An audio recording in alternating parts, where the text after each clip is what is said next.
Hello everyone. आज का जो हमारा लेसन होगा वो diversity in the living world होगा। ये class 12th NCERT CBSE board का जो है पहला लेसन है और यूपी बोर्ड में भी ये लेसन जो है हिंदी लैंग्वेज में है। सेम टू सेम यही चीज़ें हैं, किंतु वहाँ पे जो शब्द होंगे वो हिंदी के होंगे और यहाँ पर अंग्रेजी के हैं।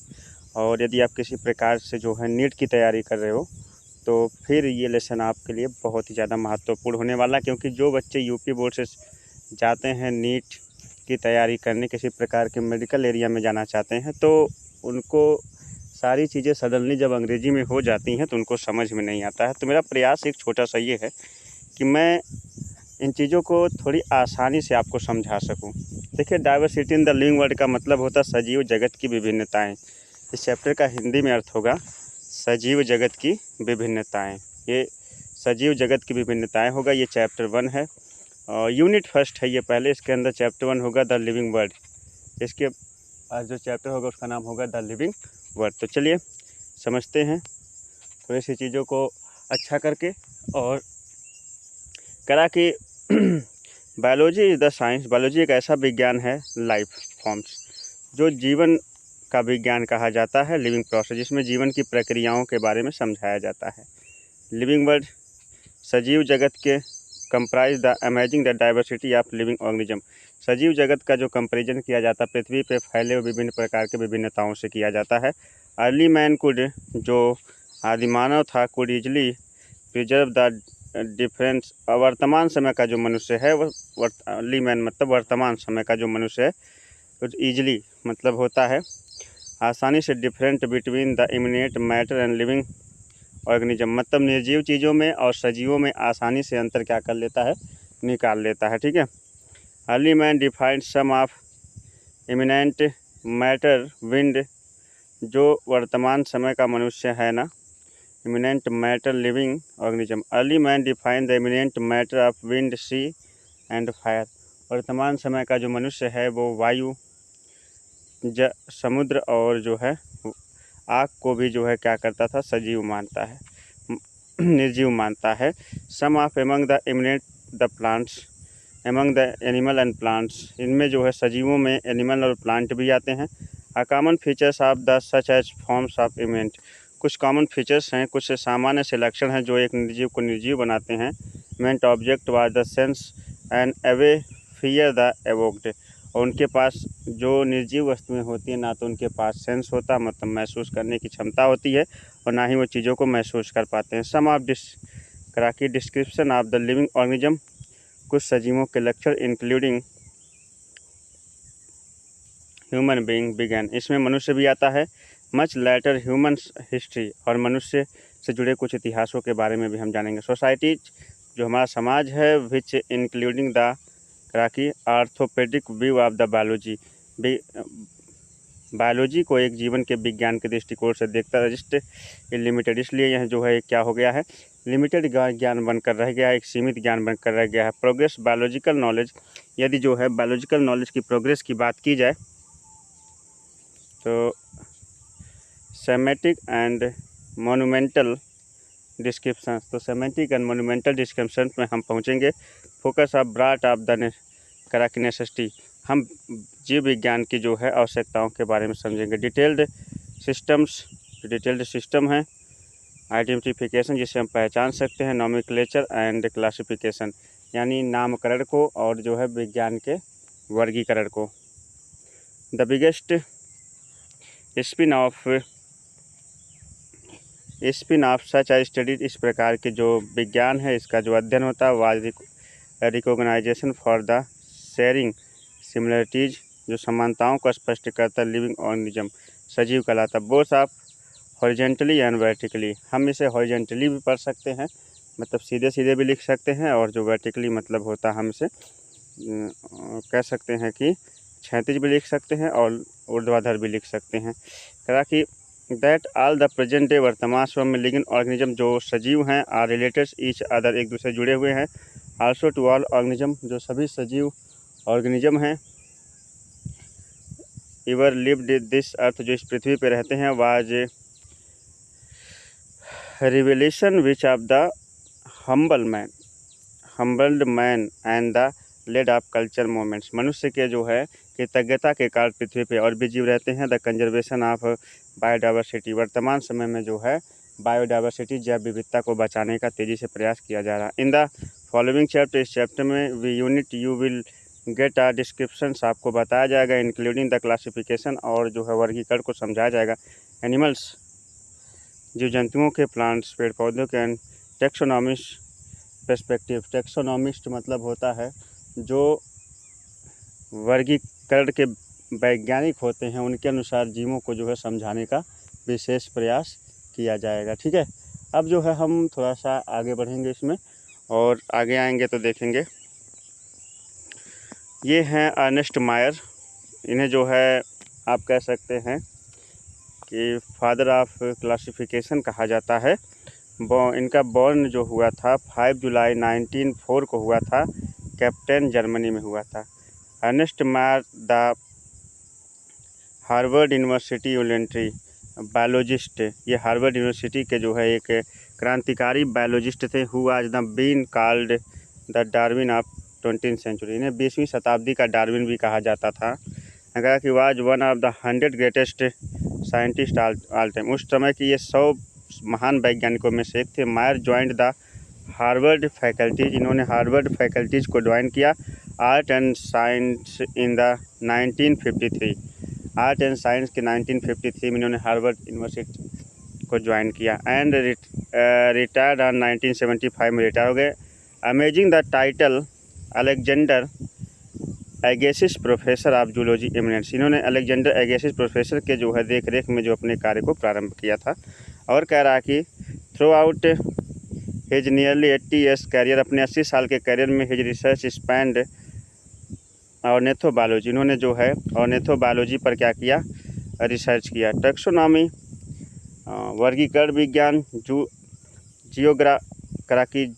जियोग्राफी है, और जीव जंतुओं के बारे में इवोल्यूशन ऑफ सेंटिमेटिक, ये जो है इवोल्यूशन एंड सेंटिमेटिक इन्होंने काफ़ी अध्ययन किया था। History of the philosophy, history और philosophy of the biology, biology के जो है इतिहास और बायोलॉजी के जो है दर्शन को, शास्त्र को इन्हें बहुत अच्छी तरह समझ चुके थे। ऑलमोस्ट सिंगल हैंडली अकेले ही origin of species diversity central question of the evolutionary biology, उस समय जो है वर्गीकरण विज्ञान जगत के जितने भी प्रश्न थे उनको ये सेकंड मतलब होता अकेले ही जो है हल किया करते थे टुडे, जिसे हम आज पढ़ते ही। Also pioneer the culturally accepted the devotion of biological species, इन्होंने जो है जीव जंतुओं को जो है अकेले ही डिफाइन किया था। Mayr was the biology, Mayr was biology बेंजन राकी बेल्जियन प्राइज, मायर को बायोलॉजी में बेल्जियन प्राइज मिला था 1983 में। इंटरनेशनल प्राइज मिला था इन्हें, इंटरनेशनल प्राइज मिला था इन्हें कब, फॉर द बायोलॉजी 1994 में, एंड द क्रेफूड प्राइज 1990 में। Mayr died at the age of 100 to 204 years में, ये 100 साल की उम्र में मरे थे, 100 साल जीकर मरे थे। 2004 में ये मर गए थे। एक बात और है, ये आपका एक और प्यारा सा चैनल है, उसको भी आप सब्सक्राइब कर दीजिए, उसका नाम है लीगल 24 अड्डा, लीगल 24 अड्डा, इसको भी आप सब्सक्राइब करिए, जिसमें कि हर प्रकार की कानूनी जानकारी दी गई है। ये अपना ही चैनल है, इसे सब्सक्राइब तुरंत कर लीजिए। इसका लिंक मैं डिस्क्रिप्शन में दे दूँगा। वीडियो पसंद आ रही तो लाइक कर दीजिएगा, चैनल पर नए हैं तो सब्सक्राइब कर लीजिए, अपने सभी दोस्तों तक इसे शेयर करिए जिस भी प्लेटफॉर्म पर आप जुड़े हों। ठीक है, तो इस चैनल को जरूर सब्सक्राइब करना मत भूलिएगा। अपने सभी दोस्तों से इसे भी सब्सक्राइब करने को कहिएगा। लीगल 24 अड्डा लिख के सर्च करेंगे तब भी यूट्यूब पर आ जाएगा, और अगर नहीं सर्च करना चाहते हैं तो भाई इसका लिंक जो है मैं डिस्क्रिप्शन में दे दूंगा, वहाँ से भी आप सर्च करके आराम से जो है सब्सक्राइब कर दीजिए सकते। ठीक है, चलिए यहाँ से आपका चैप्टर फर्स्ट शुरू हो जाता है, द लिविंग वर्ल्ड। वास्तव में यहीं से चैप्टर फर्स्ट शुरू होता है, द लिविंग वर्ल्ड, तो यहीं से आपको पढ़ना है। करा कि how wonderful is the living world, सजीव जगत कितना आश्चर्यजनक है, सजीव जगत कितना आश्चर्यजनक है। The wide range of living types in amazing, करा कि wide range of living types of amazing, और आश्चर्य से भरा हुआ है, और जो है चारों तरफ क्या हुआ है, फैला हुआ है। एक्स्ट्राऑर्डिनरी हैबिटेट्स, यहाँ पर जो है अनेक प्रकार की जो है वनस्पतियाँ हैं। फाइंड द लिविंग ऑर्गेनिज्म, और सजीव हैं। बी इट कुड माउंटेन्स, बहुत सारी पहाड़ियाँ हैं। और करा कि डिसाइडियस फॉरेस्ट, और जो है घने जंगल हैं, ओशियन फ्रेश वाटर है एंड लेक एंड डेजर्ट। इस पे फैले हुए हॉट स्प्रिंग है और जो है हॉट स्प्रिंग है और गर्म झरने भी हैं, ठीक है। लिव इन सभी को छोड़ दिया जाए तो स्पीचलेस, ये इनके बारे में कहना जो है क्या है, कोई शब्द ही नहीं है हमारे पास, इनके बारे में कुछ कहने के लिए हमारे पास शब्द ही नहीं है, ठीक है। कह रहा है कि the beauty of the galloping horse, जिस प्रकार से एक हॉर्स जो है क्या करता है, उछलता कूदता रहता है। मिग्रेटिंग बर्ड, यहाँ पे कूदते हुए घोड़े भी हैं, बर्ड्स मिग्रेटिंग बर्ड्स, और देशांतर करती हुई चिड़ियाएँ भी हैं। वैलीज ऑफ फ्लावर, फूलों की घाटियाँ भी हैं। अट्रैक्टिंग शार्क, और शार्क भी है। Evokes away of deep sense of wonder, ये सब आश्चर्य से, भारी आश्चर्य से भरे हुए। हमारी पृथ्वी जो है भारी आश्चर्य से भरी हुई है। In the ecological conflict of cooperation the member of the population among the population of community, हमारा जो पूरा का पूरा समुदाय है वो पॉपुलेशन से भरा हुआ है। Even the molecular traffic inside the cell make of deeply reflect, even the molecular traffic inside the cell make the deeply reflected what minded it life, यदि इंडीड सचमुच लाइफ। अगर मैं आपसे पूछूं कि वास्तव में जीवन क्या है, ये क्वेश्चन हैज़ टू करा कि implicated question within it, इस प्रश्न के दो अर्थ निकलते हैं। द फर्स्ट, पहला, is the technical one of the six answer was living opposed to non living. पहली बात तो ये है कि एक अंतर ये है कि जो सजीव है वो निर्जीवों से अलग होता है। And the second of the philosophical one, दूसरा आंसर जो है वो थोड़ा सा फिलोसफिक है, मतलब थोड़ा सा जो है दर्शन शास्त्री है।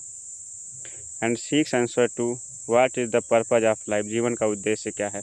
As scientist we shall not be attempt the answering second question, हम जो है दूसरे क्वेश्चन को बायोलॉजी के अनुसार जो है क्या कर सकते, अटेम्प्ट नहीं कर सकते। We will try to reflect on what is living, हमें जो है इस पे ध्यान देना चाहिए कि सजीव क्या होते हैं, ठीक है। व्हाट इज़ लिविंग, सजीव क्या है। When we try to define living, जब हम सजीवों को डिफाइन करने चलते हैं, सजीवों के बारे में बताने चलते हैं, the conventionally look for the districts of x हैबिटेटेड by the organism, हाँ तो हम बाहर से चीज़ों को देखते हैं, ठीक है। ग्रोथ, जैसे उनकी वृद्धि, रिप्रोडक्शन, जनन and ability of sense of सोचनेस, और महसूस करने की क्षमता। Correct environment and the mount and suitable response, जिस प्रकार से वो रिस्पॉन्स देते हैं, कम आवर द माइंड, हमारे मन में जो प्रश्न होते हैं। Immediately unique features of the organism, unique features living organism, मतलब लिविंग जो सजीव हैं उनके पास यूनिक फीचर्स हैं। यूनिक फीचर्स का मतलब होता है कि अद्भुत जो है शक्तियाँ हैं। Once can added few more features like the metabolism, मतलब बहुत सी ऐसी चीज़ें हैं जो जिसके वजह से हम ये भी जान पाते हैं कि कोई चीज़ सजीव कैसे है। जैसे कि मेटाबॉलिज्म मतलब होता है, मेटाबॉलिज्म का अर्थ होता है उपापचय। आगे कह रहा कि एबिलिटी टू सेल्फ रिप्लिकेट, मतलब होता खुद से किसी चीज़ के बारे में रिस्पॉन्ड करना, जवाब देना भी जो सजीवों का लक्षण है। सेल्फ ऑर्गेनाइज और self organise to interact of emergencies list, और चीज़ों के प्रति स्वतः ही जो है क्या हो जाना, आकर्षित हो जाना, यह भी सजीवों का गुण है। Let us try to understand each of these all living organism grow, आइए देखते किस प्रकार से ये लिविंग ऑर्गेनिज्म ग्रो करते हैं। Increase the mass and increase the number, इस किस प्रकार जो सजीव होते हैं उनके वेट बढ़ते हैं, उनके भार बढ़ते हैं, और साथ ही साथ उनके नंबर भी बढ़ते हैं। In individual twins characters of growth the multi cellular organism, करा कि इंडिविजुअल, और अगर अदृश्य रूप से देखें तो twins of character of growth, जो वृद्धि होती है multi cellular organism. Multi cellular organism का मतलब होता है एक कोशिकीय जीव से लेकर के बहुकोशिकीय जीवों के शरीर के मध्य क्या होता है, वृद्धि होती रहती है, ठीक है। थोड़ा सा देख लेते हैं आगे बढ़ के। वृद्धि होती रहती है, ठीक है। ग्रो बाय सेल डिवीजन, जो सजीव होते हैं उनके द्वारा जो उनके अंदर जो वृद्धि होती है वो सेल डिवीजन के कारण होती है, कोशिका विभाजन कारण होती है। इन प्लांट, पेड़ पौधों में the growth by cell division, पेड़ पौधों में भी जो वृद्धि होती है वो सेल डिवीजन के द्वारा ही होती है, ठीक है। सेल डिवीजन के द्वारा ही होती है, सेल डिवीजन के द्वारा ही होती है। Occurs of continuously growth throughout the their span, उनकी कोशिका में निरंतर वृद्धि होती रहती है। इन एनिमल्स जीव जंतुओं में the growth is seen only up to certain age, होता है सर्टेन कुछ उम्र तक जो है ये सेल डिवीजन उनमें देखा जा सकता है। However cell division occurs of certain tissue to replace lost tissue, मतलब होता है नई कोशिकाएं पुरानी कोशिकाओं को उनके स्थान से रिप्लेस कर देती हैं, हटा देती हैं। यूनिसेलुलर ऑर्गेनिज्म जो एक कोशिकीय जीव होते हैं, ग्रो बाय सेल डिवीजन, वो भी जो है सेल डिवीजन के द्वारा बढ़ते हैं। ठीक है, करा कि one can easily observe this vitro creatures, करा कि विट्रो क्रिएचर्स ऐसे जीवों को ही विट्रो क्रिएचर्स कहा जा सकता है, मतलब बाहर से देखा जा सकता है। Simply the counting number of the cell, ऐसे जीवों के कोशिकाओं को सिंपली जो है गिना जा सकता है। अंडर द माइक्रोस्कोप, करा कि अंडर द माइक्रोस्कोप के जरिए। ठीक है, in majority of the higher animals जो बड़े जीव होते हैं, हायर एनिमल्स जो बड़े जीव होते हैं, एंड प्लांट्स और पेड़ पौधे, ग्रोथ रिप्रोडक्शन वे जनन के द्वारा बढ़ते हैं, are mutually exclusive events one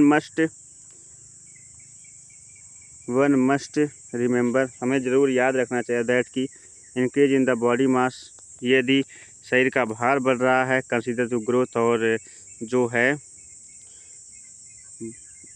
जो है ग्रोथ मतलब होता है कि शरीर में वृद्धि हो रही है, तो वो सजीवों के लक्षण है।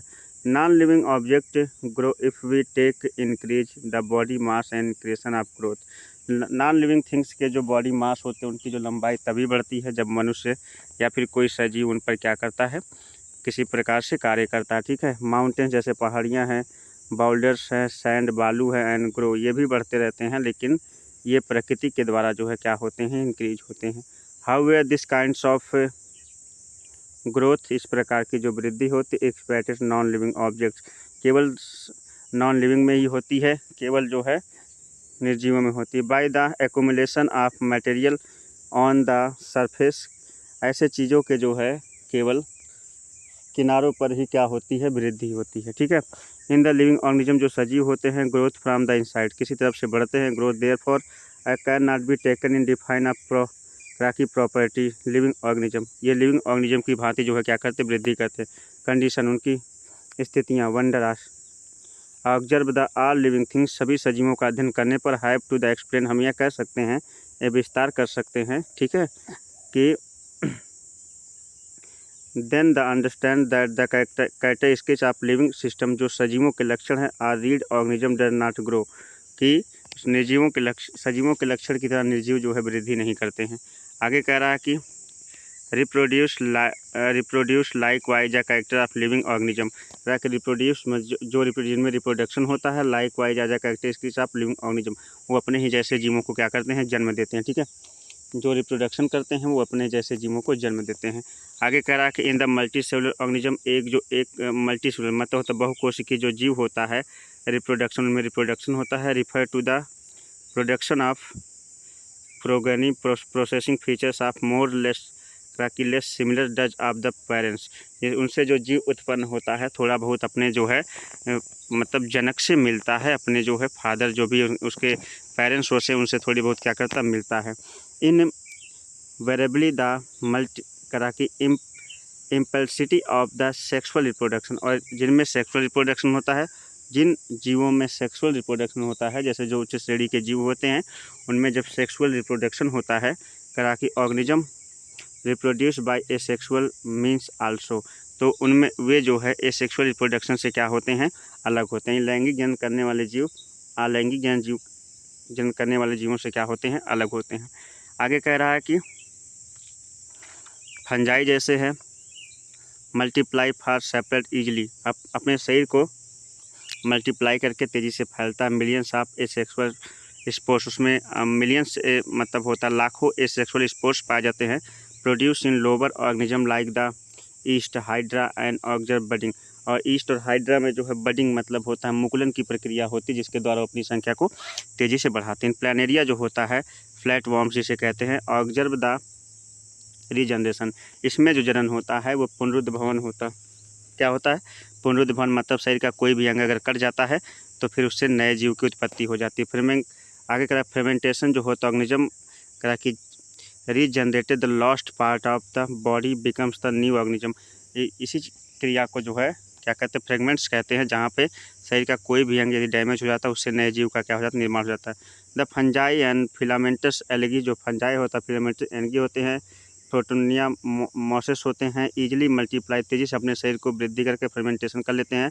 When it comes to unicellular organism, जब वो unicellular organism like the bacteria जो होते हैं, यूनिसेलुलर एलगी जो होते हैं, अमीबा जो होते हैं, रिप्रोडक्शन इज सिनोनिमस, उनमें रिप्रोडक्शन होता है, एंड ग्रोथ में वृद्धि करते हैं, increase the number of cell, उनकी कोशिकाओं की संख्या क्या होती है, तेज़ी से बढ़ती है, कोशिकाओं की संख्या तेज़ी से बढ़ती है, and reproduction is synonymous growth and increase the number of cell. अगर we have already defined growth equivalent increase, हम पहले से ही जो ग्रोथ और जो है ग्रोथ के बारे में और इक्वलेंट के बारे में, इंक्रीज नंबर ऑफ सेल के बारे में, मास के बारे में समझ चुके हैं, मतलब भार बढ़ते हुए भार वृद्धि के बारे में हम समझ चुके हैं। Hence notice the single called the organism, एक जो सिंगल कॉल्ड ऑर्गेनिज्म होता है, are not very clear about the usages of two terms, मतलब होता जो एक कोशिकीय जीव होते हैं, अभी तक हम उसके जो है बहुत ज़्यादा उपयोग के बारे में समझ नहीं पाए हैं। ठीक है, मतलब उसका क्या उपयोग है, जैसे अमीबा, पैरामीशियम, यूग्लिना का क्या उपयोग है, अभी तक हम उसके बारे में बहुत अधिक समझ नहीं पाए हैं। ग्रोथ रिप्रोडक्शन, इनमें ग्रोथ जो होती है रिप्रोडक्शन होता है। Further they are many organism which not reproduce, जैसे mules, steriles, wax, bee and human couples, करा की, और हम इन चीज़ों को जो है बहुत अच्छी तरह से समझ चुके हैं। Hence reproduction also can not and all including the characteristic living organism, मतलब जो जनन है वो सजीवों के लक्षण है। ऑफ कोर्स निसंदेह नॉन लिविंग ऑब्जेक्ट जो निर्जीव होते हैं, capable reproduction replicating by itself, वे भी जो है जो निर्जीव होते हैं वो भी अपनी संख्या को बढ़ाते हैं, लेकिन उनमें जनन की प्रक्रिया नहीं होती है। आगे कह रहा कि अनदर कैरेक्टरिस्टिक ऑफ मेटाबॉलिज्म, और एक और लक्षण होता है लाइफ इज मेटाबॉलिज्म, मतलब उपापचय का लक्षण सजीवों में।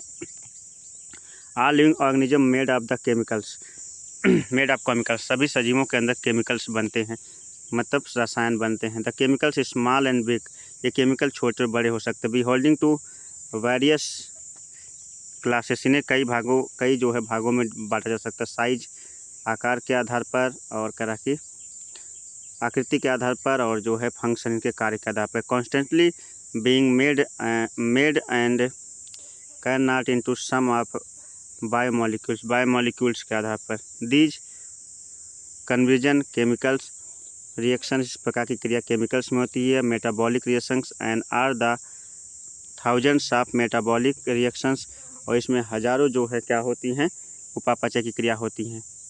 Occurring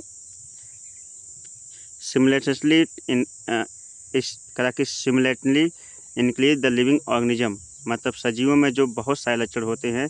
to be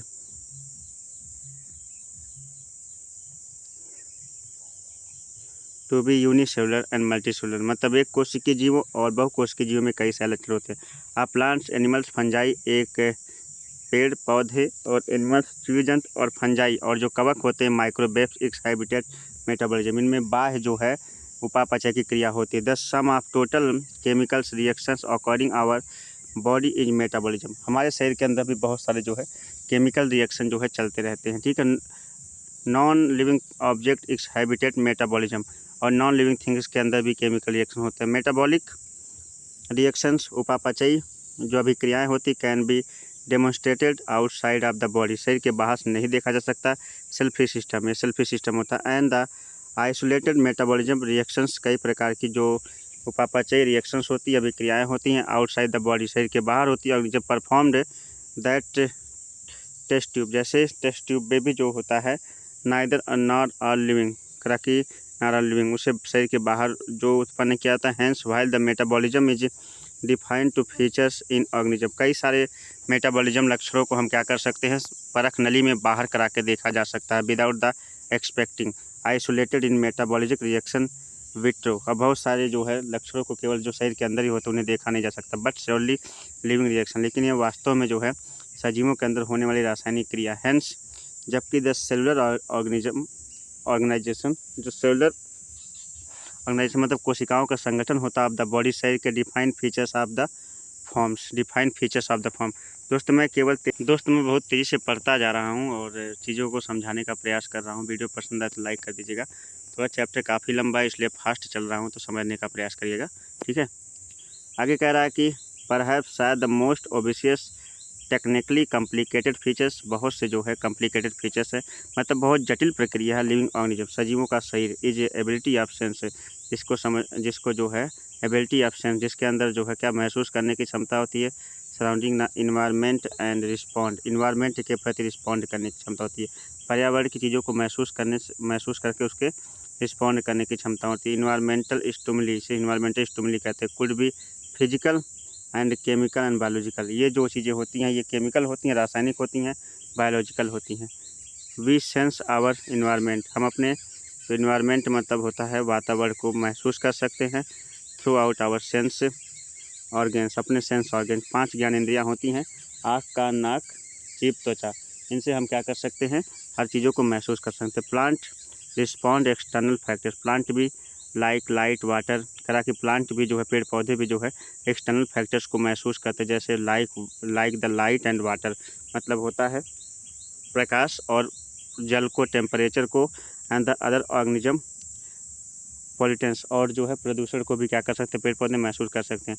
all organism, जो सभी सजीव होते हैं या जो सभी प्राणी होते हैं, फ्रॉम द प्रोकैरियोट्स, जिनका शरीर प्रोकैरियोट्स से मिलकर बना होता है, कॉम्प्लेक्स यूकैरियोट, उसके अपेक्षा उसके जो है उसके कह सकते हैं कंपैरिजन में जो यूकैरियोटिक होते हैं वो काफ़ी जो है क्या होते हैं, कॉम्प्लिकेटेड, उनके शरीर होते हैं जटिल होते हैं। हमें सभी के शरीर जो है किससे बने हुए हैं, यूकैरियोटिक कोशिका से। सेंस एंड द रिस्पॉन्स, हम सभी चीज़ों को समझते हैं और फिर रिस्पॉन्स करते हैं।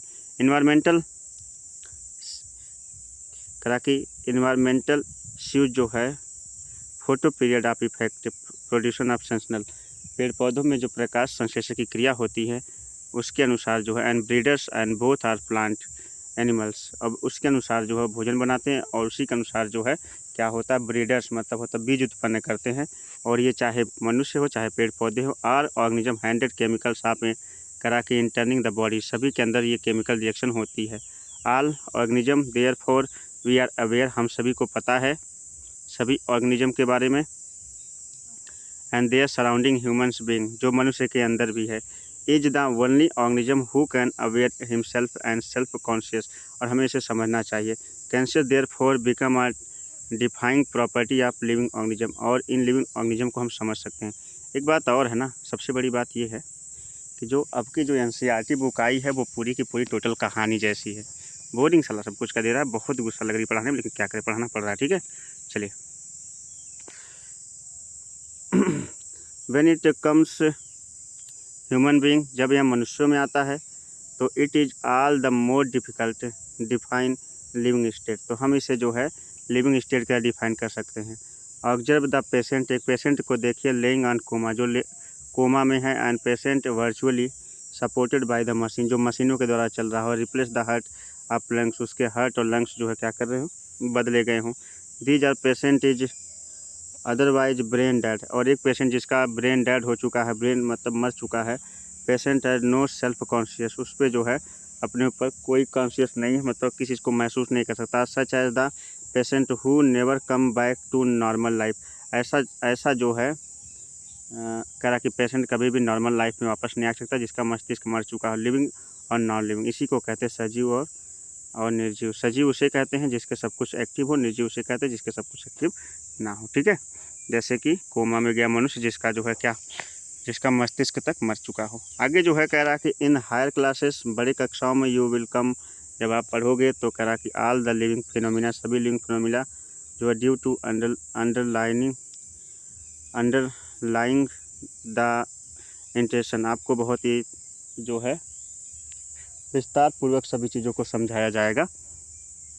प्रॉपर्टीज, उनके जो है गुणों को, and the tissue are not present in the consist of cells, और टिश्यू मतलब होता है ऊतकों के बारे में, और जो है सेल्स कोशिकाओं के बारे में, but arrive the result of the interactions among the constituent cell, और जो है कोशिकाओं के बारे में। Similarly the properties of cellular और कहा कि ऑर्गेन्स, जो सेलुलर ऑर्गेन्स होते हैं मतलब कोशिकीय जीव होते हैं, not present in the molecular consist of the cauldrons, but is the result of but is the result of the interactions. करा कि जो भी चीज़ें दी गई हैं, जो चीज़ें एक कोशिकीय जीवों में होती हैं वो सभी बहुकोशिकीय जीवों में नहीं होती हैं, या जो कोई बहुकोशिकीय जीवों में होती है सभी एक कोशिकीय में नहीं होती है। ठीक है। And the multi cellular are the comparison of the organismal. और इन कोशिकाओं के यदि जो है क्या किया जाए, इनका कंपेरिजन करवाया जाए, इनकी तुलना करवाई जाए, तो these interactions result are the immigrant properties. तो सभी के गुण क्या होते हैं, स्पष्ट हो जाते हैं। परिणाम के स्वरूप higher level of the organism, जो उच्च श्रेणी के प्राणी होते हैं उनका फिनोमिना, जो उनकी बनावट होती है, इज ट्रू हर चीज़ बहुत ही जटिल होती है, ऑर्गेनिजल एंड द कम्प्लेक्सली, और जो है जटिलताओं से भरी होती है। Are living therefore we can say, हम कह सकते हैं द लिविंग ऑर्गेनिज्म, जो सजीव होते हैं, are self replicating convention of self regulating. उनके शरीर के जो कोशिकाएं होती हैं अपने शरीर में होने वाली घटनाओं को खुद क्या करती हैं, रिप्लिकेट करती हैं, और उसके बाद जो है उसे क्या करती हैं, रिप्लिकेट करने के बाद सभी सिस्टम को रेगुलेट करती हैं। आगे करा कि the capable of external stimuli, बाह्य चीज़ों से अपेक्षा आंतरिक चीज़ें जो है जटिल होती हैं। Biology is the story of life, biology जीवन का जो है क्या होती है, कहानी होती है। इस अर्थ पृथ्वी पर biology is the story of the evolution, biology जो है क्रांति की कहानी है। ऑर्गेनिज्म वन अर्थ पृथ्वी पर, ऑल लिविंग ऑर्गेनिज्म, जो सभी सजीव हैं, प्रेजेंट पास्ट फ्यूचर, चाहे वर्तमान में हो, चाहे जो है पास्ट में हो, चाहे फ्यूचर में, आर लिंक्ड टू अनदर, एक दूसरे जुड़े हुए हैं, by the sharing common genetic material से वाइंग डिग्री करा के डिग्रीज, कई प्रकार के जेनेटिक मटेरियल एक दूसरे से जुड़े हुए हैं। ठीक है। कई प्रकार के जो है जेनेटिक मटेरियल एक दूसरे से जुड़े हुए हैं। Biodiversity in the world. चलिए आगे बढ़ते हैं, हम आ जाते हैं diversity in the living world. विभिन्नताएं, डाइवर्सिटी में होता विभिन्नताएं, इन द लिविंग वर्ल्ड मतलब सजीव जगत की विभिन्नताओं में। If you look the around you, यदि आप अपने चारों तरफ देखते हो, यू विल सी, आप देख सकोगे, large variety of living organism, कई प्रकार के जो है सजीव। बी इट पॉटेड प्लांट, इसमें जो है पेड़ पौधे भी होंगे, एंड इंसेक्ट, कीड़े मकोड़े भी होंगे, और बर्ड्स, चिड़ियाएँ भी होंगी, योर पेट्स, और आपके पालतू जानवर भी होंगे, अदर एनिमल्स, और अन्य जानवर भी होंगे, एंड प्लांट्स, और अन्य पौधे भी होंगे। There are the survival organism, ये ऐसे जीवित जो है ऑर्गेनिज्म है, that too can not see with your naked eyes, और कुछ ऐसे भी पृथ्वी पर जीव रहते हैं जिन्हें हम अपनी खुली आंखों से नहीं देख सकते। They are all around you, ये हमारे चारों तरफ ही रहते हैं। If you were increase area you make observation, यदि आप अपने चारों तरफ ध्यान से देखें तो range of the variety organism, आप कई प्रकार के जो है सजीवों को देख पाएंगे। That you see the wood increase, आप उनकी बढ़ती हुई संख्या को भी क्या कर सकते हैं, देख सकते हैं। ऑब्वियसली, निश्चित तौर पर, if you were the visit dense of forest, यदि आप जो है एक डेंस ऑफ फॉरेस्ट मतलब होता है घने जंगल को देखें, you would probably see much greater number of kinds of living organism, तो आप अधिक से अधिक प्रकार के जो है जीवित सजीव जीवों को देख सकते हैं। In it each different kinds of plants, अनेक प्रकार के पेड़ पौधे उस जंगल में होंगे। एनिमल्स, अनेक प्रकार के जीव जंतु होंगे। और ऑर्गेनिज्म दैट यू सी, और ऐसे भी प्राणी आप देख पाओगे जो कि कुछ भिन्न होंगे, कुछ डिफरेंट होंगे। Present specific, the number of species, जो नंबर ऑफ स्पीसीज है मतलब जीवों की जो जातियां हैं, are known as the described range, काफ़ी दूर तक फैली हुई हैं। बिटवीन 1.7 7.8 मिलियन जो है प्राणी इस पृथ्वी पर क्या है, इस प्रकार के प्राणी जाति के प्राणी रहते हैं। दिस रिफर टू बायोडाइवर्सिटी, यही जो है बायोडाइवर्सिटी जैव तंत्र की विविधता को बताता है कि पृथ्वी पर 1.7 से 1.8 मिलियन प्रकार के जो है जातियों के जीव रहते हैं, और यही जो है बायोडाइवर्सिटी कहलाते हैं। और number and types of organism, और अनेक नंबर मतलब होता है संख्या में, इनकी संख्या बहुत ज़्यादा है, और types of organism present on earth, पृथ्वी पर उपस्थित हैं। क्या कि वी वुड रिमेंबर, हमें हमेशा याद रखना चाहिए, here that as the explore new areas, यदि हम किसी नए एरिया में जाते इवन ओल्ड वंस के पुराने से, तो organism are continuously being of defined, तो वहाँ पर भी प्राणी क्या होंगे, हमें चेंज मिलेंगे। यानी हम एक स्थान से दूसरे स्थान तक जाते हैं तो वहाँ भी हमें बदले या फिर अलग अलग प्रकार के प्राणी देखने को मिलेंगे। एज द स्टार्टेड अर्लियर, जब हम अर्लियर स्टार्टेड करते हैं, there are millions of plant, हम लाखों प्रकार के पेड़ पौधे देखते हैं। एनिमल्स इन द वर्ल्ड, और जानवरों को संसार में। We know that the plants and animals in our on area, हम अपने आसपास के पेड़ पौधे और जीव जंतुओं को जानते हैं बाय देयर लोकल नेम्स, उनके लोकल नेम से, मतलब उनके स्थानीय नामों से हम उन जीव जंतुओं पेड़ पौधों को जानते हैं। जैसे मानिए कि आपने बकरी देखी होगी, आपने कुत्ता देखा होगा, आपने बिल्ली देखी होगी, आपने नीम का पेड़ देखा होगा, आपने जो आम का पेड़ देखा होगा, आपने नींबू का पेड़ देखा होगा, ठीक है। तो ये सारी चीज़ें आप अपने लोकल नेम के अनुसार आप उन्हें क्या करते हो, बुला लेते हो ना। उसके बाद कह रहा है कि दीज लोकल नेम्स, ये जो लोकल नेम वुड वैरी, ये विभिन्न प्रकार के होते हैं प्लेस, यानी ये अलग अलग जगह पे अलग अलग प्राणियों, अलग अलग जीवों के अलग अलग लोकल नेम होते हैं। Even with in a country, देश, अपने देश में ही आप अलग अलग जगहों पे जाएंगे तो अलग अलग नेम से इन्हें बुलाया जाएगा। Probably you have recognise the confusion, फिर इस बात पे काफ़ी कन्फ्यूजन हो जाएगा कि आखिर हम कहकर क्या बुलाएं। Would be created if we did not find way of means each other, हम एक दूसरे को ही नहीं समझा पाएंगे हम किसके बारे में बात कर रहे हैं। मतलब एक ही चीज़ को, जैसे मान लीजिए आम का पेड़ है तो में उत्तर प्रदेश में आम का पेड़ कहा जाता है, महाराष्ट्र में कुछ और कहा जाता है, यहाँ पे कुछ और कहा जाता है। तो फिर कहने का मतलब आम के पेड़ के बारे में महाराष्ट्र या फिर किसी और स्टेट से बात करनी होगी तो हम किस प्रकार से उसे समझा पाएंगे या उससे किस प्रकार से बात कर पाएंगे, इस चीज़ का एक दिक्कत आ जाती है। Refer organism we are thinking about, और जो है हमें इसके बारे में सोचना चाहिए कि हमें आखिर उनको किस प्रकार से जो है किस प्रकार से समस्या का समाधान करना चाहिए। एक चीज़ के कई नाम ना हो करके यदि हम बोल चाल की भाषा में एक ऐसा शब्द इस्तेमाल करें ताकि सभी स्टेट या सभी कंट्री के लोग उसे समझ पाएँ, जो कि हम कहना चाहते हैं वही चीज़ समझे, इसके लिए क्या आखिर तरीके होंगे। Hence there need to standardise names, तो उसके लिए एक उसे स्टैंडर्डाइज नेम देना पड़ेगा, मतलब उसका एक सार्वभौमिक नाम देना पड़ेगा लिविंग ऑर्गेनिज्म, उस सजीव का। Such as the particular organism known by the same name all over the world, पूरे संसार में, ताकि उसे उसी नाम से जाना जा सके, सब लोग उसे एक ही नाम से पूरे संसार में जाने, ताकि उसके विषय में बातचीत करते समय किसी को किसी प्रकार का डाउट ना हो। This process is called nomenclature, इसी प्रोसेस को जो है नॉमिक्लेचर कहते हैं, इसी प्रोसेस को जो है नॉमिक्लेचर कहते हैं या नामकरण पद्धति कहते हैं। ऑब्वियसली वास्तव में नॉमिक्लेचर और नेमिंग, जो नेमिंग मतलब होता प्राणियों की जो नामकरण पद्धति है और उनके नाम है, only possible when is organism describe the correctly, जब हम उस जीव के बारे में डिस्क्राइब करेंगे करेक्टली, वास्तव में we know that what organism, हम ये समझ पाएंगे कि आखिर में जीव है क्या, एंड नेम अटैच टू, और उसका नेम किस चीज़ से जोड़ा जाना चाहिए।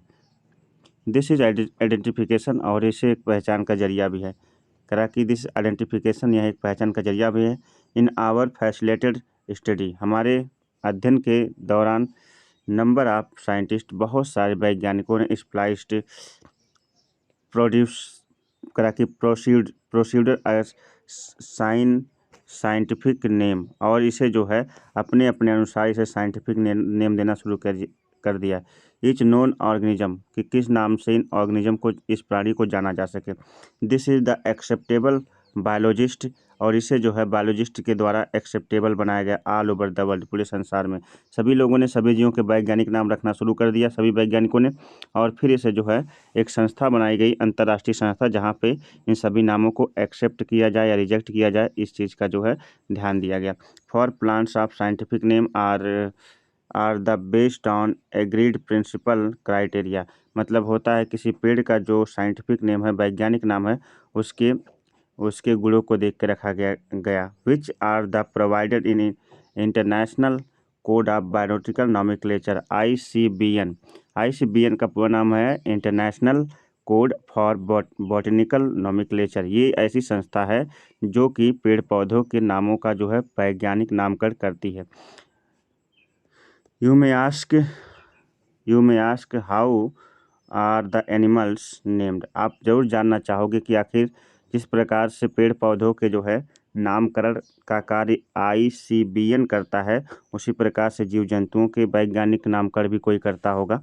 तो animal taxonomist involve of international code for zoological nomenclature, और जो जीव जंतुओं के नाम का नामकरण करती है, वैज्ञानिक नामकरण करती है, उसे कहते हैं ICZN, यानी international code of zoological nomenclature जो है क्या करती है, पृथ्वी पर उपस्थित जीव जंतुओं के वैज्ञानिक नामकरण करती है।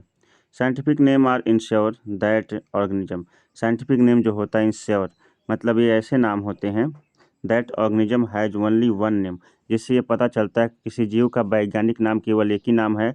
Describes organism should be enable to people any parts of the world, चाहे संसार के किसी भी हिस्से में कोई व्यक्ति रहता हो, वह उसे उसी वैज्ञानिक नाम से जानेगा और उसे बुलाएगा। To arrive the same name, ये हर जगह के लिए सेम नेम है, मतलब हर कंट्री के लिए, हर जगह के लिए सेम नेम होता है। जैसे मैंजीफेरा इंडिका, तो पूरे पृथ्वी पर इसे मैंजीफेरा इंडिका एक वैज्ञानिक नाम से जाना जाएगा। They also ensure that such a name, इस प्रकार का जो नाम मिला, not be used any other known as organism, और किसी प्राणी के लिए इस्तेमाल भी नहीं किया जाएगा। तो मतलब दो या दो से अधिक प्राणियों का एक वैज्ञानिक नाम नहीं हो सकता। बायोलॉजिस्ट, जो बायोलॉजिस्ट थे, फॉलो द यूनिवर्सिटी एक्सेप्टेड, इसे बायोलॉजी यूजली एक्सेप्टेड, बायोलॉजिस्ट ने, जो भी जीव वैज्ञान शास्त्री थे, उन्होंने इसे क्या किया, एक्सेप्ट किया। Accepted the principle of providing scientific name, इसके साइंटिफिक नेम को क्या किया, एक्सेप्ट किया। Each name has two components, प्रत्येक नाम के जो है दो कंपोनेंट्स होते हैं।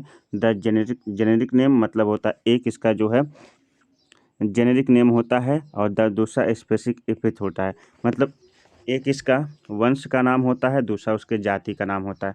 This system is providing as a name with two components in biological nomenclature, जिससे उस जीव को एक वैज्ञानिक नाम मिल जाता है। दिस नेमिंग सिस्टम, और जो नेमिंग सिस्टम है गिवन बाय कैरोलस लिनियस, और द्वि नाम पद्धति जो है, इस नामकरण की पद्धति को देने वाले वैज्ञानिक का नाम था कैरोलस लिनियस। ये आपके कंपटीशन में पूछा जा सकता है कि नामकरण की पद्धति या द्वि नामकरण की पद्धति का जनक किसे कहा जाता है, कैरोलस लिनियस को। Being the precise biologist all over the world, पूरे संसार के जो बायोलॉजिस्ट थे, जो जीव विज्ञान शास्त्री थे, this naming system is usually two word format, इसे दो वर्ड फॉर्मेट से समझते हैं। कन्वर्टेज उसका वंश का नाम होता है, दूसरा उसका जाति का नाम होता है। Let us take the example of mango, आइए मैंगो का एग्जांपल लेकर के स्टैंड बाय वे आपको इस प्रकार से समझाते हैं। आइए मैंगो का एग्जांपल लेकर आपको इस प्रकार से क्या करते हैं, समझाते हैं। Provide the scientific name better, the scientific name is mango written as Mangifera indica, scientific name जो होता है किसी आम का, वो मैंजीफेरा इंडिका होता है। Let us see how to binomial name, चलिए इसके वैज्ञानिक नाम को जानते हैं। This is the Mangifera present, Mangifera जो प्रेजेंट करता है उसके जीनस को, उसके वंश को, वाइल द इंडिका, जबकि इंडिका जो है प्रेजेंट करता है उसके स्पीशीज, उसके जाति को। यानी मैंजीफेरा जो है उसके वंश के नाम को, मैंजीफेरा जो है वंश के नाम को बताता है, और जो है वंश के नाम को बताता है, और जबकि इंडिका जो है इसकी जाति के नाम को क्या करता है, बताता है। ठीक है, तो इस प्रकार से वंश और जाति दोनों के नाम को जोड़ करके ये बन जाता है इसका साइंटिफिक नेम। ठीक है, ये बात समझ में आ गई आपके। आगे बढ़ते हैं इसी क्रम में, चलिए आगे बढ़ जाते हैं। आगे जो है,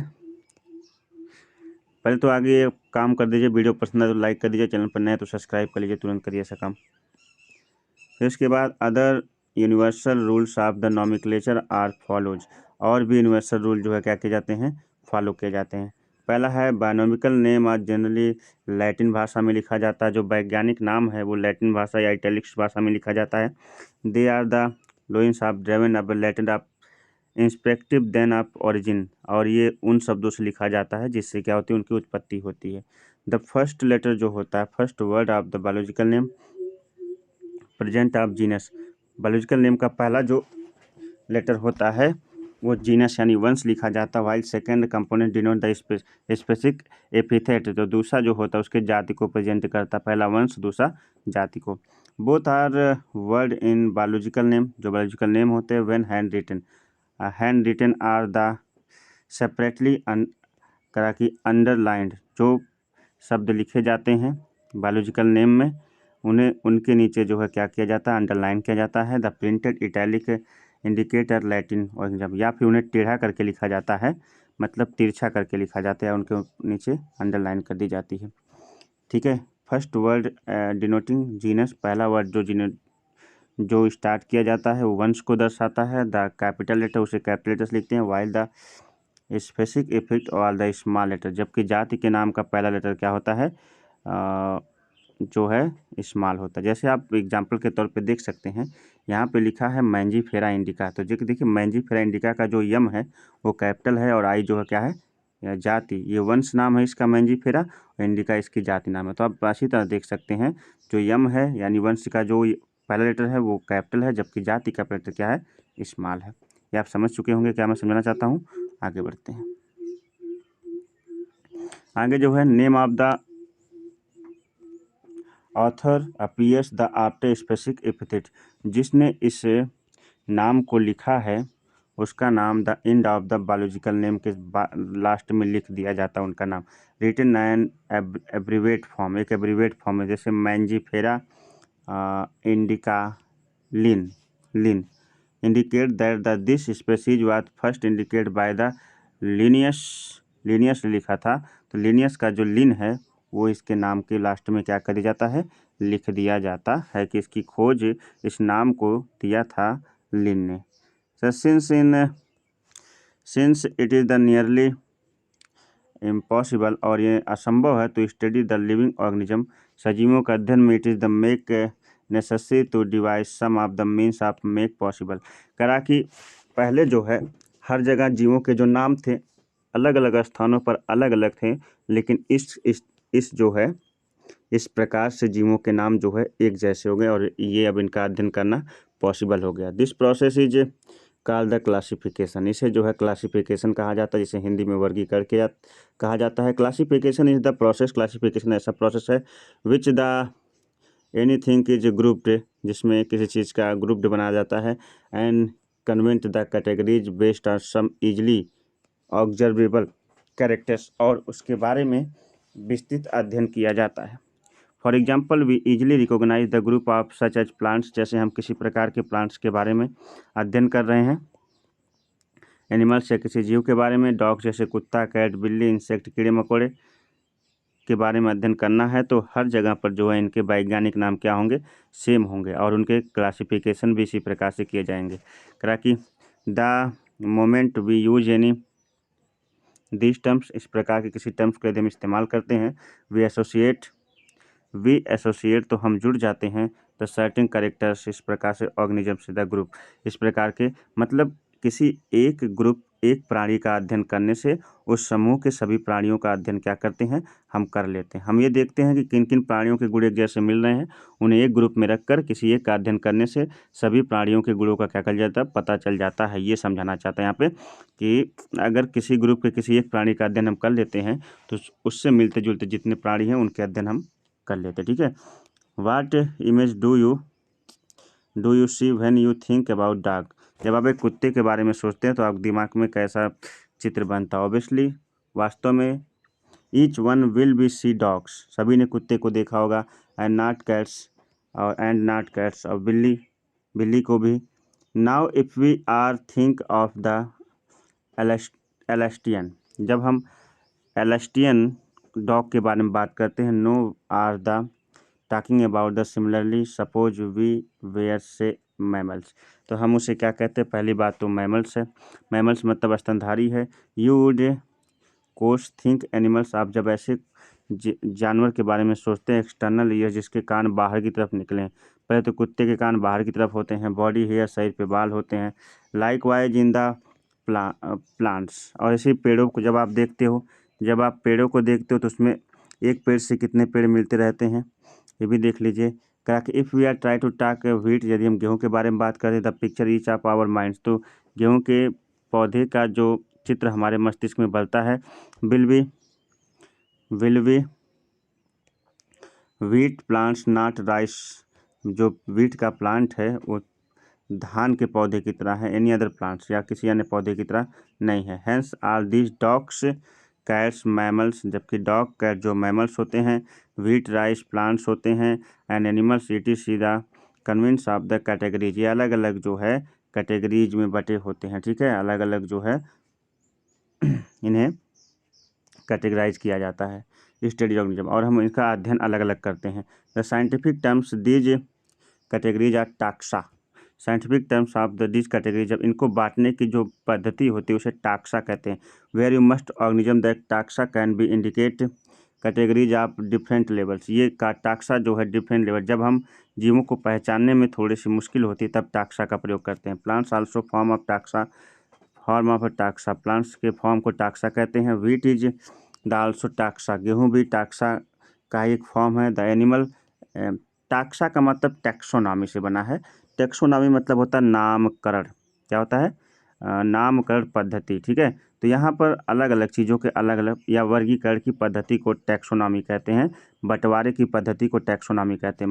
मैमल्स आर एनिमल्स, जो मैमल्स एनिमल्स होते हैं, जो डॉग होते हैं वो मैमल्स होते हैं, डिफरेंट लेवल के होते हैं। हैंस, जबकि based characterize of living organism, जो सजीव होते हैं, can be classified into different taxa, उन्हें अलग अलग टाक्सा के प्रकार से क्या कहता है, बांटा जाता है।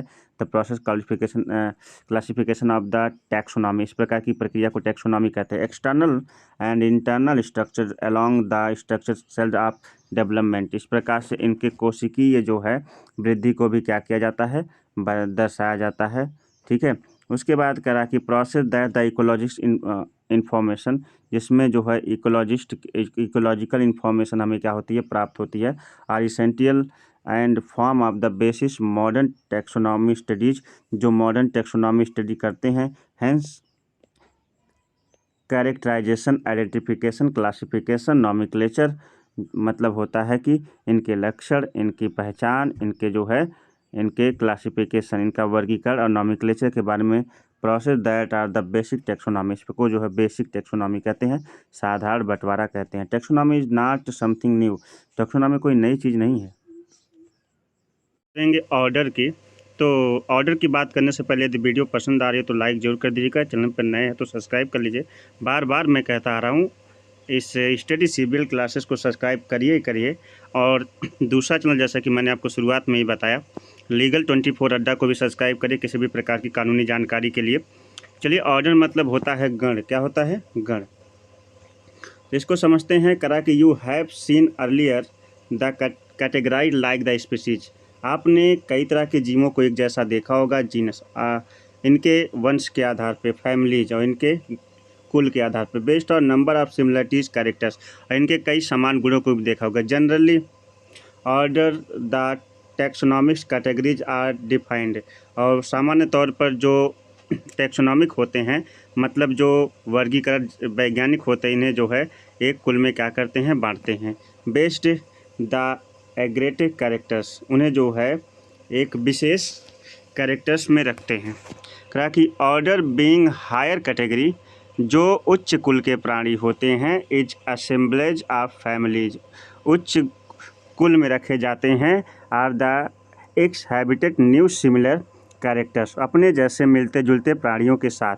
The similar characters are less number as compared, जो सिमिलर कैरेक्टर्स होते हैं उनके मतलब एक जैसे गुण रखने वाले प्राणी होते हैं, सबसे पहले उनके गुणों को मिलाया जाता है।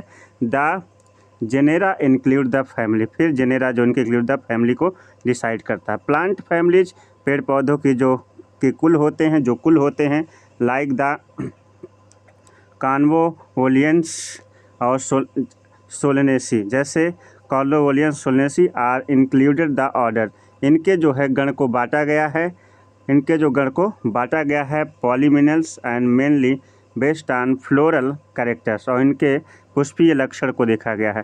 द एनिमल ऑर्डर, एनिमल यानी जो जंतु होते हैं, कार्नियोरा इंक्लूड्स द फैमिलीज, इनके जो है कुल अलग अलग होते हैं। और आगे जो कह रहा है कि इनके कुल अलग अलग होते हैं, आगे द फेडेंस ऑफ कैडेंस, और जो है लाइक द फेडेंस ऑफ कैडेंस, जो पौधे होते हैं इनसे इनके गुण मिलते हैं। अब यहाँ पे क्लास आ गया, क्लास मतलब होता है वर्ग, क्या होता है, वर्ग। This category included the related orders, ये कैटेगरी जो है ऑर्डर से ही जुड़ी हुई है। फॉर एग्जांपल ऑर्डर ऑफ प्रीमेटा, जो प्रीमेटा का ऑर्डर होता है कंप्रेजिंग द मंकी, जिसके अंतर्गत जो प्राइमेट्स होते हैं, प्राइमेट्स के अंतर्गत जो मंकी आते हैं, गोरिल्ला आते हैं, गिब्बन आते हैं, and placed in class of Mammalia, इन्हें मैमेलिया संघ जो है वर्ग में रखा गया है। Order the Carnivora including the animal like tiger, जबकि जो कार्नियोरा होते हैं मतलब मांसाहारी होते हैं, इसमें टाइगर आते हैं, कैट बिल्ली आती है, डॉग कुत्ता आता है, और मैमेलिया जितने भी मैमेली होते हैं मतलब होता स्तनधारी होते हैं अदर आल्सो इस क्लास में क्या किए जाते हैं, डिफाइन किए जाते हैं। फिर फाइलम आ जाता है, क्या आ जाता है, आगे आ जाता है फाइलम। फाइलम मतलब संघ होता है। संघ का क्या मतलब होता है, classes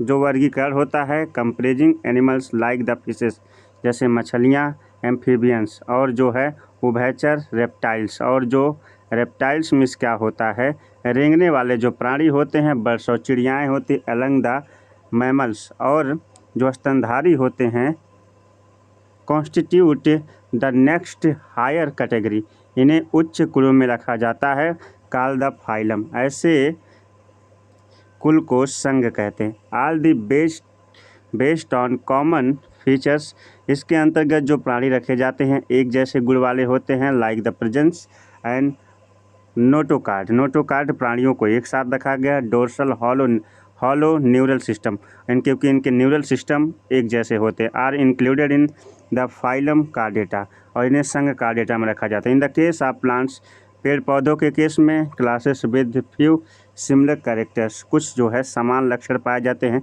असिग्नेट higher category called the division, और जो हायर कैटेगरी के जो होते हैं उन्हें एक जैसे डिवीजन में क्या किया जाता है, रखा जाता है। किंगडम, किंगडम मतलब जगत होता है, क्या होता है, जगत। किंगडम में क्या होता है, जगत होता है। मैं केवल सबके अर्थ आपको बता रहा हूँ। काफ़ी बच्चों को जो है कहने जा रहा था, काफ़ी बच्चों को जो है इसमें कन्फ्यूजन था कि सर जो है टोटल इंग्लिश में हो गया, थोड़ा सा उसका हिंदी बता दीजिए ताकि हम लोग समझ सकें। तो बस आप समझने के लिए आपके लिए वीडियो बनाई गई है। कहा कि all animals belonging to the various phyla, सभी जो जानवर हैं बिलोंगिंग मतलब मिलते हैं विभिन्न प्रकार के फाइला से, is associated to the highest category, और ये हाईएस्ट कैटेगरी के जो प्राणी होते हैं कॉल्ड किंगडम, उनको किंगडम कहते हैं। एनिमलिया, जिसमें Animalia classification system on animals, Animalia में जैसे इन एनिमल्स को रखा गया है। और आगे किंगडम ऑफ प्लांटी, प्लांटी में the hands is the districts comprise plants, और प्लांटी में जो है प्लांट को रखा गया है फॉर वेरियस डिविजनस एंड क्राकी hands forth where will refer these are the groups of animals, और ये ग्रुप्स ऑफ एनिमल्स मतलब होता है जानवरों का समूह होता है इट प्लांट किंगडम, और जो है पेड़ पौधों का समूह होता है। Next the taxonomist categorise, taxonomies जो होते हैं वर्गीकरण वैज्ञानिकों ने बांटा है। From species kingdom have been shown in ascending order, इसे असेंडिंग ऑर्डर में बांटा है। स्टार्टिंग विद स्पीशीज फिगर, जिस प्रकार से 1.1 का फिगर दिखाया गया है। These are the broad categories how were the taxonomist have also developed subcategories, इसकी सब कैटेगरी भी जो है वर्गीकरण वैज्ञानिकों ने विकसित की है। Hierarchy of features more than sound and scientific placement various taxa, एक जैसे मिलते जुलते आवाज़ों को भी इसमें क्या किया गया, रिकॉर्ड किया। Look hierarchy in figure recall basis of arrangement, इस अरेंजमेंट को देखिए। से example for kingdom number of the common characteristics of ghost, देखिए ये क्या है कि सबसे पहले ये जो वर्गीकरण है, सबसे पहले इसमें किंगडम को रखते हैं, उसके बाद फाइलम और डिवीजन को रखते हैं, उसके बाद क्लास को रखते हैं, उसके बाद ऑर्डर को, ऑर्डर के बाद फैमिली, जीनस, स्पीशीज। चलिए जगत है, संघ है, फिर उसके बाद वर्ग है, गण है, कुल है, वंश है और जाति है। ठीक है, जगत, संघ, वर्ग, गण, कुल, वंश और जाति। ठीक है, इस प्रकार से इसे क्या किया गया है, डिवाइड किया गया, बांटा गया है। अब यहाँ पे जो है हम देखेंगे डिस्क्राइबिंग लोअर टैक्सा, जो निम्न श्रेणी के जीव होते हैं। मोर आर द कैरेक्टरिस्टिक्स, इनकी जो विशेषताएं होती आर मेंबर्स, इनके जो सदस्य होते हैं विद इन टैक्सॉन शेयर, एक जैसे होते हैं। हायर द कैटेगरी, जो जबकि उच्च श्रेणी के जीव होते हैं। Difficulties of the determining to relationship of taxa, taxa से इनकी जो डिटरमाइनिंग जो होती है, मतलब इनका वर्गीकरण करना थोड़ा सा आसान होता है, कठिन होता है और इन्हें सेम लेवल में रखा जाता है। Hence are the problem of classification becomes more complex, और जो क्लासिफिकेशन की प्रॉब्लम होती है बहुत ही कॉम्प्लेक्स, बहुत ही जटिल है। टेबल जो आपको इंडिकेट टैक्सोनॉमिक्स कैटेगराइज, जो टैक्सोनॉमिस्ट ने जिस टेबल को बनाया है, which are the common organism, house fly है, मैन है, मैंगो, व्हीट और बिलोंग। हाउस फ्लाई मतलब घरेलू मक्खी के का जो है वर्गीकरण किया है, मैंगो का वर्गीकरण किया है, और व्हीट मतलब गेहूं का वर्गीकरण किया गया। आइए इसको समझते हैं। देखिए यहाँ पे है, इसको समझेंगे आपको सब कुछ समझ में आएगा। सबसे पहले देखिए यहाँ पर नाम है मैन, आदमी, संघ है कॉर्डेटा, इसका वर्ग है मैमेलिया, गण है इसका प्राइमेट्स, कुल है इसका होमोनिडी, वंश इसका होमो, और बायोलॉजिकल नेम है सैम्पियंस। यहाँ से इसका होमो सैम्पियंस नाम बन जाता है। ठीक है, इसका कौन सा नाम बन जाता है? होमो सैम्पियंस। जीनस और स्पीसीज के नाम पे जो है इसका नाम बन जाता है। ठीक है, देखिए यहाँ पे इसका स्पीसीज है ये सैम्पियंस, और ये इसका होमो, इसका क्या है? जीनस है। ये दोनों को मिलकर इसका पूरा नाम क्या होता है? होमो सैम्पियंस हो जाता है। उसके बाद हाउस फ्लाई घरेलू मक्खी है, इसका जो संघ है वो आर्थ्रोपोडा है, इसका वर्ग जो है इंसेक्टा है, इसका गण जो है डिप्टेरा है, इसकी फैमिली है मैस्टिडिव है, उसके बाद मस्का है इसका वंश, और डोमेस्टिका इसकी जाति है, तो इसका वैज्ञानिक नाम मस्का डोमेस्टिका हो जाता है। हाउस फ्लाई का नाम क्या है? मस्का डोमेस्टिका। फिर मैंगो, इसका जो फाइलम है यानी संघ है उसको कहते हैं एंजियोस्पर्म डाइकोटिन्स, उसके बाद है, इसके बाद इफेंडल्स, उसके बाद जो है एनाकार्टिस, उसके बाद मैंजीफेरा, फिर मैंजीफेरा इंडिका इसका बैनम। उसके बाद व्हीट है, तो ये जो है इसका टिटिकम एस्टाइबम। तो ये सब पढ़ लीजिएगा इसको, देखिए सामने बिल्कुल स्क्रीनशॉट ले सकते हैं, बिल्कुल एक जैसा है। ठीक है, तो इसी तरह से आप सबसे पहले इसका ये जो है इसका जो संघ है, इसका वर्ग है, इसका गण है, और फिर उसके बाद जो है इसकी जाति है, इसका वंश है, और इसका बायोलॉजिकल नेम है, इसका कॉमन नेम है। ठीक है, फिर इसके बाद जो है आगे बढ़ते हैं टैक्सोनॉमिकल एड्स। तो टैक्सोनॉमिकल एड्स क्या है? Taxonomic studies of various species. Taxonomy में जो है वर्गीकरण में बहुत प्रकार के जीवों के बारे में पढ़ते हैं, प्लांट पेड़ पौधों के बारे में, एनिमल्स जानवरों के बारे में, अदर ऑर्गेनिज्म और अन्य जो है जीवों के बारे में। यूजफुल एग्रीकल्चर्स के बारे में पढ़ते हैं। एग्रीकल्चर्स मतलब होता है कृषि के बारे में। फॉरेस्ट्री और जो है बहुत प्रकार के जो है वनों के बारे में पढ़ते हैं। इंडस्ट्री और जो है साथ ही साथ जो है हम इंडस्ट्री के बारे में पढ़ते हैं, मतलब होता है कारखानों के बारे में। The generally in the नोविंग order bio resources, और जो है हम जो है क्या करते हैं जैविक संसाधनों के बारे में जानने का प्रयास करते हैं। देयर डाइवर्सिटी, उनकी विभिन्नताओं के बारे में। These studies would require correct classification, इस स्टडीज से हमें करेक्ट मतलब एक वास्तविक जो है क्लासिफिकेशन मिल जाता है, मतलब वास्तविक जो है वर्गीकरण मिल जाता है। एंड आइडेंटिफिकेशन ऑफ ऑर्गेनिज्म, मतलब होता है कि चीज़ों का बंटवारा। Identification of organism require to intensive, और जो क्लासिफिकेशन होता है रिक्वायर टू इंटेंसिव की लेबोरेटरी फील्ड स्टडीज, और इस सभी का अध्ययन हम जो है क्या करते हैं लेबोरेटरी फील्ड, मतलब होता है प्रयोगशाला में इनको स्टडी के लिए इस्तेमाल में लाते हैं।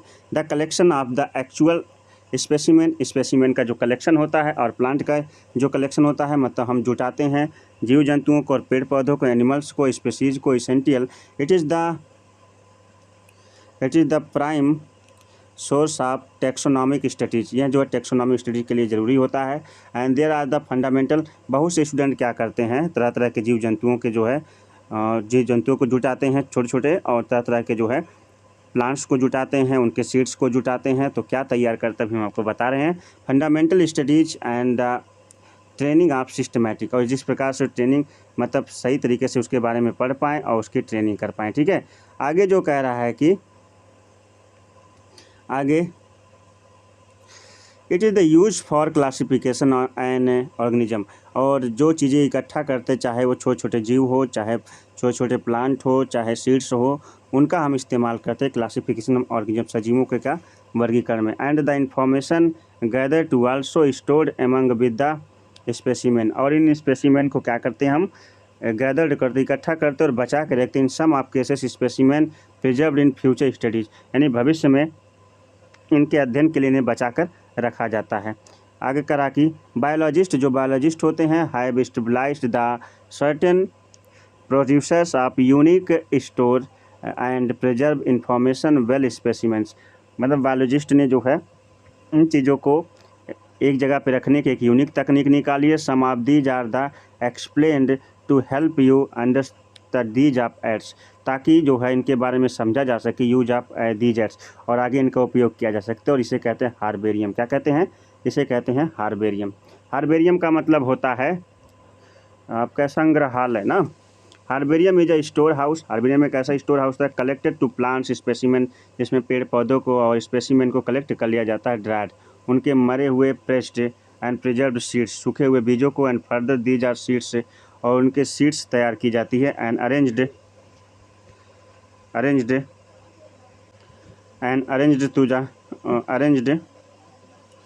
मतलब इन्हें जो है एक स्थान पे क्या किया जाता है, सुरक्षित बचा के रखा जाता है। एक बात और है कि ये हार्बेरियम का चित्र है, इसको आप देख लीजिएगा। Figure of herbarium showing the stored of specimen, ये हार्बेरियम का फिगर है शोविंग स्टोर्ड स्पेसिमेन, जो स्पेसिमेन को दर्शाता है।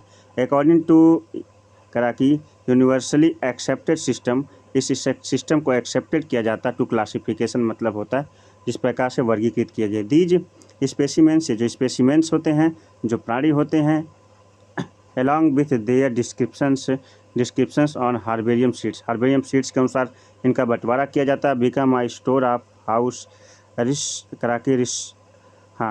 रिस्टोरी फ्यूचर्स, जिन्हें हम जो है भविष्य के लिए बचा कर रखते हैं।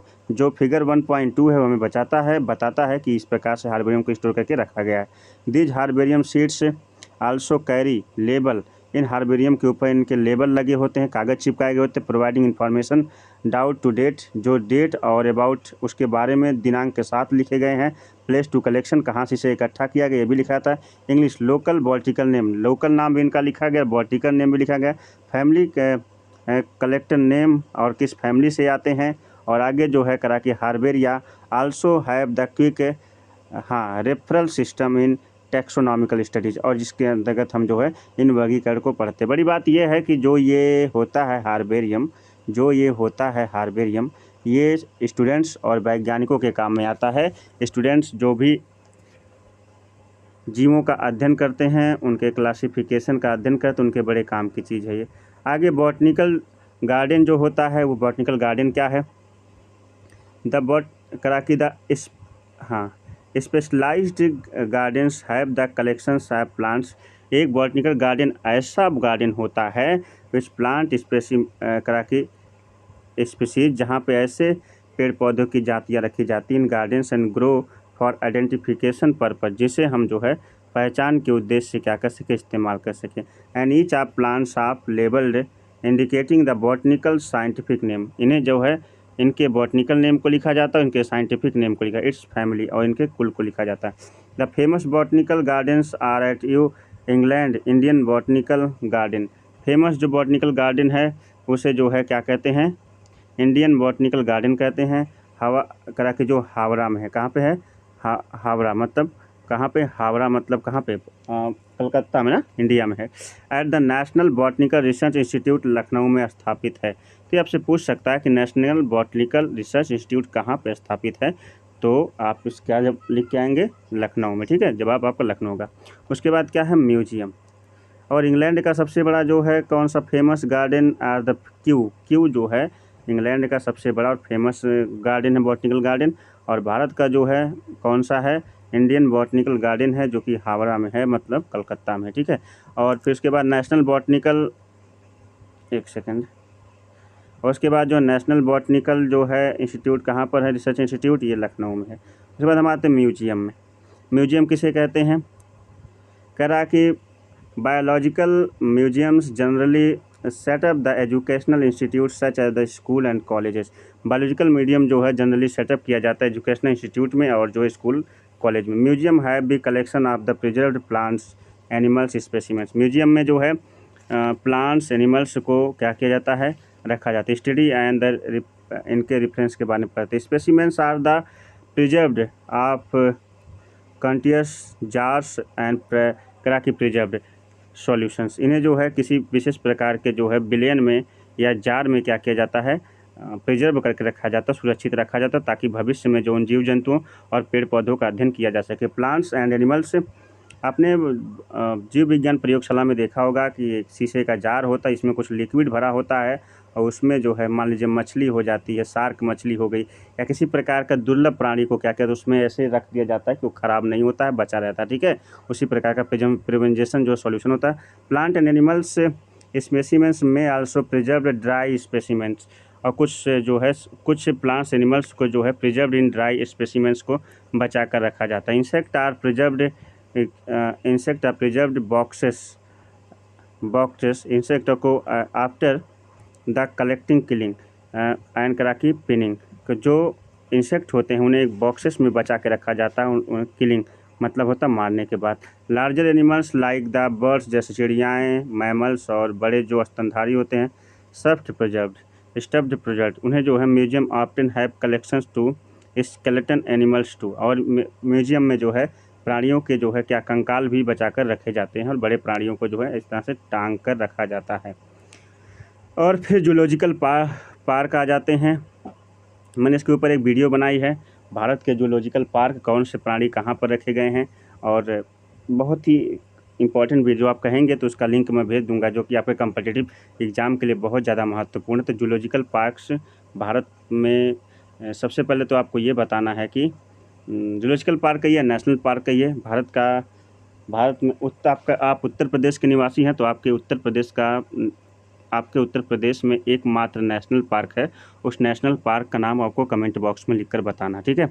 आपको जो है उत्तर प्रदेश के नेशनल पार्क को कमेंट बॉक्स में बताना। चलिए आगे बढ़ते हैं। कहा कि जूलॉजिकल पार्क जो है, प्राणी पार्क क्या है, दीज आर द प्लेस, एक ऐसा स्थान होता है वेयर विल्ड एनिमल, जहाँ जंगली जानवरों को केप्ट इन प्रोटेक्ट, सुरक्षा के साथ रखा जाता है। Environment under the human care, मनुष्य के देख रेख में। Learn about their food habits, उनके भोजन के बारे में, उनकी हैबिट के बारे में जानने के लिए, उनके बिहेवियर और व्यवहार के बारे में। All animals in the zoo, सभी एनिमल्स जू में होते हैं। ऑन प्रोवाइडेड, और कि प्रोवाइडेड फॉर द पॉसिबल, जितना हो सकता है। कंडीशंस ऑफ सिमिलर, कंडीशन जो होते हैं सिमिलर, नेचुरल हैबिटेट, प्राकृतिक जैसा इनको माहौल दिया जाता है। Children loves visiting these parks, बच्चे इन जगहों पर जाने से बहुत प्रेम करते हैं। कॉमनली कॉल्ड जूज, इन्हें चिड़ियाघर कहा जाता है। यानी जूलॉजिकल पार्क जो होता है उसे चिड़ियाघर भी हम कह सकते हैं, ठीक है। आगे करा कि अनदर द टेक्सोनॉजिकल की जो होता है, another the taxonomical used for identification of plants, ये आइडेंटिफिकेशन ऑफ प्लांट्स को पहचानने की एक तकनीक है। Animal based of the similarity, जिन जीवों में समानता मिलती है, और करा के डिससिमिलरिटी जो समानता नहीं मिलती है, कि are the based on to the contrasting characters of generally, इसके जो है उन एनिमल और जो है उन प्लांट के गुणों को पहचाना जाता है। पेयर, उनका जोड़ा बनाया जाता है, कॉल्ड द कॉपलेट, ऐसे जोड़े को कॉपलेट कहा जाता है। And represents the choice between two opposite options, इसमें दो विभिन्न विपरीत गुणों को पहचाना जाता है। This result is acceptance only one करा के रिजेक्शंस ऑफ द अदर, इसमें एक गुण को जो है क्या किया जाता है, पहचाना जाता है जो कि सेम होता है, और दूसरे को अपोज कर दिया जाता है, हटा दिया जाता है। Each statement in the key of called such as family, इस प्रकार के गुणों को फैमिली के अंतर्गत रखा जाता है। जीनस और वंश के अंतर्गत रखा जाता है। आइडेंटिफिकेशन ऑफ पर्पज, इन्हें पहचान के लिए इस्तेमाल किया जाता है। की जा जनरली एनालिटिकल नेचर, और की जो होता है एनालिटिकल नेचर के होते हैं, मतलब होता है कि इनके बारे में जानने का। और फ्लोरा क्या है, फ्लोरा मैनुअल मोनोग्राफ, फ्लोरा जो है मैनुअल मोनोग्राफ होता है इस कैटलॉग, और यह जो है एक प्रकार की श्रेणी होती है। Some other means according descriptions, जिस प्रकार से बताया जाता है। They also help correct identification, इससे जो है सही जानकारी मिलती है। Flora contents actual accounts of the habitat, इसमें हैबिटेट मतलब होता है प्राणी के, एक्चुअल अकाउंट्स मतलब होता है उसकी पहचान के बारे में बताया जाता है। डिस्ट्रीब्यूशंस, उसकी पहचान के बारे में। Plants of a given area, जहाँ पर भी ये प्लांट्स पाए जाते हैं उस एरिया को भी क्या किया जाता है, पहचाना जाता है, उस एरिया को बताया जाता है। These provides N index of the plants, ये जिससे हमें एक प्लांट का इंडेक्स मतलब चार्ट प्राप्त हो जाता है, एक सही जानकारी प्राप्त हो जाती है। प्लांट स्पीशीज, उनकी जातियों के found in a particular area, और ये भी पता चल जाता है किस स्थान पे कौन से प्लांट्स और कौन से जानवर बहुत अधिक मात्रा। आप सीधे सीधे कह सकते हैं हॉट स्पॉट, जहाँ पे किसी प्रकार के पेड़ पौधे और जीव जंतुओं की क्या होती है, अधिकता होती है। Manuals are useful providing information, और जो है manuals are useful providing information identification of name of species, उन जातियों की जो है जानकारी मिल पाती है, उनकी पहचान की जा सकती है ऐसे एरिया को। कहा कि monographs are contains information on one any on taxon, जो मोनोग्राफ्स होता है कॉन्टेन इन्फॉर्मेशन, उसमें ढेर सारी जो सूचनाएं भरी होती है एनी वन टैक्सन, इस प्रकार के टैक्सन को। इस चैप्टर की समरी जो है थोड़ी सी लंबी है, उसके बाद यहाँ से इसके एक्सरसाइज शुरू हो जाती है। तो समरी जो होती है ये इस चैप्टर के बारे में पूरा बताती है कि क्या क्या आपने अभी तक पढ़ा है। ठीक है, आइए उसको भी पढ़ लेते हैं, लेकिन उससे पहले आप चैनल को सब्सक्राइब कर लीजिए, वीडियो को लाइक करिए, ज़्यादा से ज़्यादा अपने दोस्तों तक शेयर। वीडियो काफ़ी लंबी हो चुकी है, लेकिन सभी एक पूरा का पूरा लेसन यहाँ पे कवर किया गया। क्लास 11th का जो पहला लेसन है, हाँ, उसको पूरा कवर किया गया है ना। तो चलिए समझते हैं। द लिविंग वर्ल्ड, जो सजीव जगत है, रीच इट्स वैराइटीज़, मतलब विभिन्नताओं से भरा हुआ है। मिलियन ऑफ प्लांट्स, लाखों प्रकार के, लाखों प्रजातियों के पेड़ पौधे, एनिमल्स, लाखों प्रजातियों के जीव जंतु have been identified in the describe, पहचाने जा चुके हैं। But large number of skills of unknown, अभी भी बहुत सारे प्रकार के पेड़ पौधे जीव जंतु क्या हैं, अननोन, हमारे लिए अनजान है। The very range of the organism, बहुत से जो है ऑर्गेनिज्म, प्राणी, टर्म्स इन साइज, बहुत आकार में, कलर में, हैबिटेट में, फिजिकल करा कि फिजियोलॉजिकल में, मतलब होता है कि अपने गुणों में, मॉर्फोलॉजिकल अपनी बनावट में, मेक द सीक, छुपे हुए हैं, कैरेक्टर्स अपने गुणों को छिपाए हुए हैं organism. In order of facilitate आप स्टडी, इनके बारे में पढ़ना, इसका सब डाइवर्सिटी, इनके विभिन्नताओं के बारे में पढ़ना ही क्या है, सजीव जगत की विभिन्नता है। ठीक है, बायोलॉजिस्ट, जो बायोलॉजिस्ट हैं, जीव विज्ञान शास्त्री हैं, evoluted certain of rules of principles identification, इनको पहचानने में लगे हुए हैं। नॉमिक्लेचर, इनके नामकरण में लगे हुए हैं। द क्लासिफिकेशन, इनके वर्गीकरण में लगे हुए हैं ऑर्गेनिज्म, इन प्राणियों के। द ब्रांच ऑफ नॉलेज, इस प्रकार का जो ज्ञान होता है, dealing with the aspect to refer, जो हमें प्राप्त होता है एक टैक्सोनॉमी, इसे टैक्सोनॉमी कहते हैं, इसे वर्गीकरण विज्ञान कहते हैं। द टैक्सोनॉमिक स्टडीज़, जो टैक्सोनॉमी स्टडी होती है, इस वेरियस स्पीसीज प्लांट्स, जिसमें हम पेड़ पौधों के बारे में पढ़ते हैं, एनिमल्स, जीव जंतुओं के बारे में पढ़ते हैं, यूजफुल एग्रीकल्चर, और जो है एग्रीकल्चर के बारे में पढ़ते हैं, मतलब होता है कृषि के बारे में पढ़ते हैं, फॉरेस्ट्री, और जो है पेड़ पौधों के बारे में, फॉरेस्ट्री मतलब होता है वनों के बारे में पढ़ते हैं, इंडस्ट्री और कारखानों के बारे में पढ़ते हैं। जनरली इज नोविंग बायो रिसोर्सेस, मतलब होता है जीव, रिसोर्सेस मतलब होता है संसाधनों के बारे में जानते हैं। देवर डाइवर्सिटी, उनकी विभिन्नताओं के बारे में जानते हैं, उसे ही हम टैक्सोनॉमी कहते हैं, उसे ही हम जो है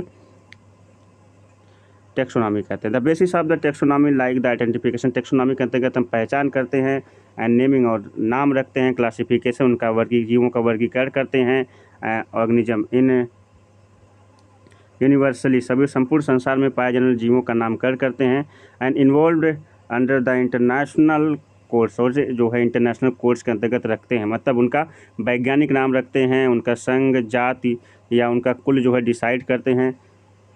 on the symbols of destination difference animals is identified, अलग अलग प्रकार के जीवों को पहचानना, असिस्ट करना, करेक्ट साइंटिफिक बायोलॉजिकल नेम रखना, कंपेरिजन करना, टू वर्ड्स करा कि बायनोमियल सिस्टम नॉमिक्लेचर, इसी को नॉमिक्लेचर कहते हैं। जीवों को पहचान करके उनको अलग अलग वंश, जाति, कुल में रखना ही क्या कहलाता है, नॉमिक्लेचर कहलाता है। एन ऑर्गेनिज्म रिप्रेजेंट, एक जो प्राणी होता है प्रेजेंट करता है, ऑक्यूपाइज आ प्लेस, एक स्थान को बताता है, पोजीशन स्थिति को बताता है, सिस्टम, और जो है किसी सिस्टम को बताता है, क्लासिफिकेशन उसका बंटवारा करता है।